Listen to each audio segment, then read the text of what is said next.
राम राम मंडळी. तर मी आज घेऊन आली आहे थोडासा मोठा व्लॉग. नेहमी कसं छोटे छोटे असतात, तर आज मी तुम्हाला दुपार कशी असते, दुपारपासून ते संध्याकाळपर्यंत कसं असतं आमच्या घरात सगळं, तर ते थोडं फारसं दाखवण्याचा प्रयत्न करेन.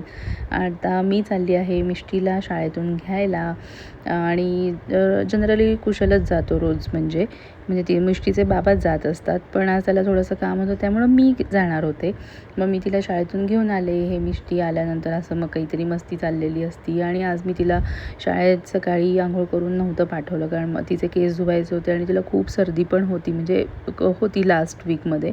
पण म्हटलं थोडं लगेचच हवेत, आणि हवासुद्धा थोडी आजकाल खराब आहे, मधूनच पाऊस ऊन आहे, असं सकाळी जाताना पण वारं खूप लागतं. तर म्हटलं शाळेतून घरी आल्यावरच तिला आंघोळ घालावी, म्हणून तिला शाळेतून घरी आली, तिचे केस वगैरे धुतले. मग हे असं मिष्टी आणि मिहीरचं एकमेकांना नमस्कार करणं, पप्पाला नमस्कार करणं, असं सगळं चालू होतं. ते खेळत होते तोपर्यंत मी तिच्यासाठी भाजी करून घेतली.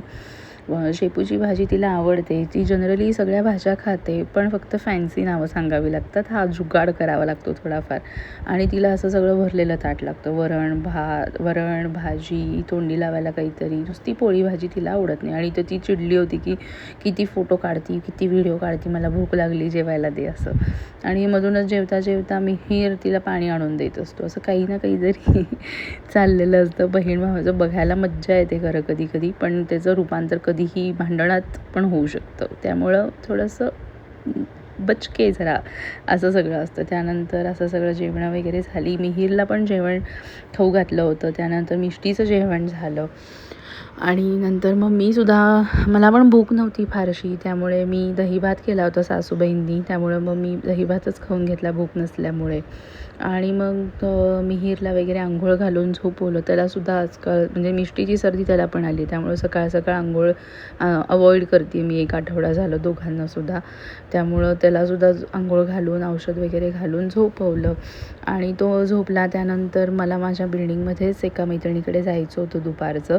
तर मिष्टीला म्हटलं होतं मी की आपण नुसतंच जाऊन येऊ की एक अर्धा पाऊण तास, चल असंच. तर म्हणली नाही, मी होमवर्कची बुकसुद्धा घेऊन येणार. इतका होमवर्क करायचा नाद आहे ना मिष्टीला, तुम्हाला काय सांगू, म्हणजे की बापरे. आणि मी तिला म्हणत असते, इतकं डेडिकेशन तू 10वीत जेव्हा जाशील तेव्हा दाखव, आत्ता थोडंसं कमी केलंस तरी चालेल. मग तिथं गेल्यानंतर असं हे कॅक्टस होता माझ्या मैत्रिणीकडे तिच्या बाळासाठीचा, त्याच्याशी खेळत खेळत तिचं होमवर्क असं चालू होता, काहीतरी टाईमपास असं.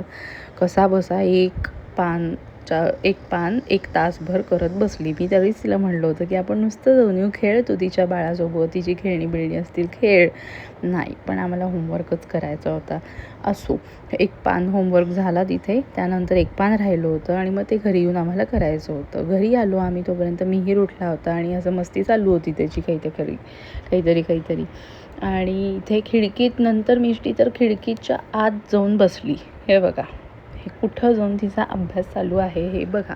आता हा अभ्यास शाळेचा अभ्यास नाही आहे, हा घरातला होमवर्क आहे असं ती म्हणत असते कायम. स्वतः होमवर्क घेते काहीतरी. असं ट्रेसिंग बुक्स आहेत तिच्याकडे बऱ्याचशा, तर त्या घेते आणि आपलं ट्रेस करत बसते. असं बसणं खूप चांगलं आहे, करते, खूप छान आहे सगळं. पण ही जागा कुठली आहे, ही कुठली पद्धत आहे. पाऊस येत होता, नाही मला इथंच बसायचं म्हणून ओरडणं चाललं होतं. मग तिला तिथनं बाहेर काढण्यासाठी मला तिला पार्किंगमध्ये घेऊन जावं लागलं. काहीतरी डिस्ट्रॅक्शन करण्यासाठी काहीतरी करावंच लागतं. असं खाली गेलो तर पाऊस थोडासा बारीक चालूच होता आणि मग तर काय मज्जा येते मला पावसातच भिजायचं आहे. असं करत आता म्हणलं यार, आता एकदा खिडकीतून बाहेर काढलं तर आता इथं पाऊस पण यायला लागला, आता इथं पण तिला पावसात भिजायचं आहे. असं काहीतरी लहान मुलांना हँडल करणं म्हणजे बापरे, दिव्य काम आहे. आणि त्यानंतर हे आमचे महाशय इथे असे तोंड घालून बसलेले असतात या 2मध्ये, आणि मला भीती असते की अडकलं तर काय करायचं. बापरे, एकाला बघेपर्यंत एक दुसरं काहीतरी करामती करत असतो. इथं मग त्याचं असं छोटं मोठं खाणं वगैरे चालू होतं आणि इथे मिष्टीचं पण असं काहीतरी खेळणं वगैरे चालू होतं, मिहीरचं खाणं वगैरे चालू होतं. आणि इतक्यात काय झालं, एकदम जोरात आवाज यायला लागला बाहेरनं आमच्या वॉचमन काकांचा की हाट असं काहीतरी. आणि मग म्हटलं काय एवढ्यावरती कुत्रं कुणाचं आलेलं असेल, तर बघते तर काय, आमच्या दारासमोर कुत्रं येऊन बसलं होतं. तर ते मी शूट केलं होतं, पण ते गेलं ॲक्च्युली. म्हणजे शूट झालं नाही प्रॉपर ते, त्या कुत्रा अंगावर येईल या ह्याच्याने. आणि हे असं काळं कुत्रं येऊन बसलं होतं. त्याला घालवण्यासाठी इतकी करामती करावी लागल्या होत्या, इतकी कसरत करावी लागली होती की बस. त्याच्यामध्ये सगळं असं खूप वेळ गेला होता माझा पण आणि घरच्यांचा पण. आणि त्यानंतर मी इथं सँडविच करायला घेतलं होतं. त्यासाठी बटाटे असे स्लाईस करून जस्ट थोडेसे परतून घेतले होते तेलात, तिखट मीठ वगैरे घालून. कॉर्न उकडायला ठेवले होते. इथं मिष्टीला कॉर्न सोलायला खूप आवडतात. आजकाल ते खूप छान जमतंय पण तिला, त्यामुळे तिचे कॉर्न मी करून देते, आई तुला थोडेसे सोलून असं म्हणून ती ते पण करून देत होती. हा ब्राऊन ब्रेड मी वापरते आहे, माहीत नाही हा कितपत ब्राऊन म्हणजे आट्याचा असतो किंवा गव्हाचा असतो काय माहिती नाही, लिहिलेलं तरी असतं. चला आपल्या मनाला समाधान म्हणून चला असं म्हणून ते ऑर्डर करत असते मी नेहमीच. आणि हे असं सगळं सेटअप लावून घेतलं आणि मग मिष्टी येणार नाही असं होणारच नाही. घरात जे काही वेगळं करणार तिथं आमची मॅडम लुडबुड करायला चालूच असणार.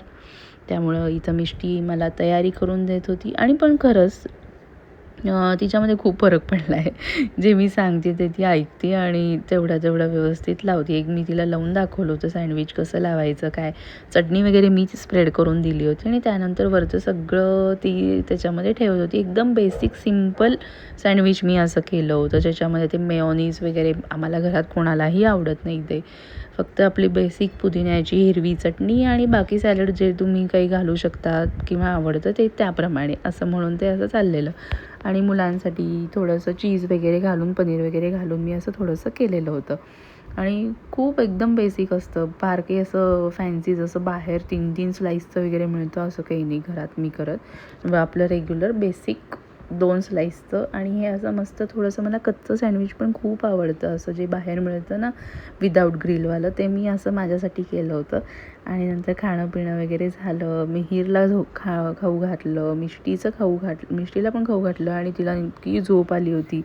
ती झोपली नंतर जवळपास 9पर्यंतच ती झोपली. आणि नंतर इथं मिहीरची अशी मस्ती चालू होती. मी त्याला म्हणत होते आई म्हण, आई म्हण. तर मी जेवढ्या वेळा आई असं म्हणेन तेवढ्या वेळा तो मला नेहा असं म्हणून हाक मारतो. तो मला आता आई वगैरे म्हणत नाही, बाकी सगळे मला नेहा म्हणतात, तसंच तो मला पण नेहा म्हणून जोरजोरात असा हाका मारायला लागला. मज्जा वाटते बरं का, खूप मजा वाटते. आणि इथं मधूनच इतका जोरात चावला ना मला तो खाली बघत की बस रे बस. फार कळवळायला होतं, हा चावतो, इतके दात यायला लागलेत त्याला आणि इतके खूर असतात ना ह्या मुलांचे लहान दात की बस. चल असा होता माझा दिवस आणि दुपार.